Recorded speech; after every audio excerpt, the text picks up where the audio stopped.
Kumusta ka na, mahal ko? Sana maayos ang kalagayan mo. Naalala lang kita. Naalala ko lang yung panahong tayo pa. Nung masaya pa. Salamat sa lahat. Sa mga gabing magdamag tayong magkausap. Salamat sa araw-araw na pagbati ng magandang umaga. Sa mga kumusta ka na. Sa pagpapaalala na kumain ka na. Sa walang katapusang mahal kita. Salamat dahil pinasaya mo ako kahit sa maikling panahon. Salamat sa pagpaparamdam ng mga paru-paro sa aking tiyan. Sa mga pangako, sa kinabukasan na magkasama nating pinlano. Mga bagay na kailan may hindi maglalaho. Tunay ngang pinasaya mo ako. Pasensya kung hindi ako yung the one. Ayokong ikaiiwan. Ngunit hindi ko na ito magagawa pa. Ikaw ang unang tumalikod. Hindi ko kayang makita ka na dahan-dahan akong iniiwan. Tapos na ako sa pagkikipaglaban. Para sa iyong pagmamahal, para sa atin. Ipinaglaban kita upang manatili ka. Abala ako sa pagsalba sa'yo, sa atin. Hindi ko na namamalaya na nawawala na pala yung ako. Napagtanto ko na hindi ko may pagpapatuloy ang pakikipaglaban para sa isang taong ayaw ipaglaban. Siguro, oras na upang palayain ka. Siguro, oras na para ang sarili ko naman ang aking mahalin.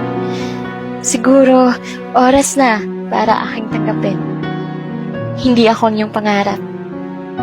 Wala ako sa iyong mga plano sa buhay. Dahil hindi ko maibibigay ang mga bagay na iyong kailangan. Huwag mo na akong alalahanin. Oo, ito'y mahirap. Ang pakawalan kay hindi biro. Hindi ito kasing dali ng pagbilang ng 1, 2, 3. Dinudurog nito ng paulit-ulit ang aking puso.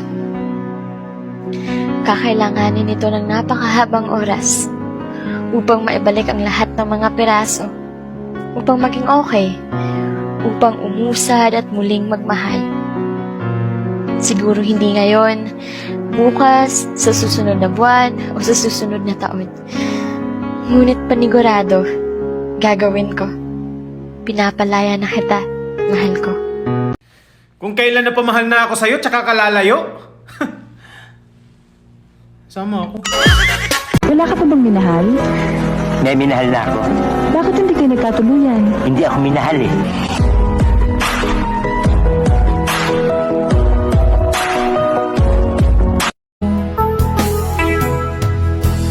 Huwag mo nang itago pa kung sadyang ayaw mo na. Sana ay lumigaya ka. Sabi mo ay ako lamang.